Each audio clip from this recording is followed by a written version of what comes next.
كم خبر بيسوون مشكله اليوم. اعطيكم اول واحد، خالد الغامدي هلالي، ايش رايكم؟ خالد الغامدي هلالي ومن يوم الاحد الماضي، والف مبروك للهلال والله يعينك على الفتره الجايه.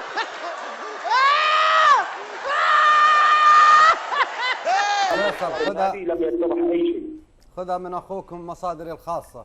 خالد الغامدي لاعب هلالي وانتهت علاقته مع النصر بانتهاء هذا الموسم. اتمنى لك التوفيق يا ابو رد عن اخوك امام الملأ ابو فيصل، حاسبوني عليها. ابو فيصل، نهاية ابو عمر له اهداف.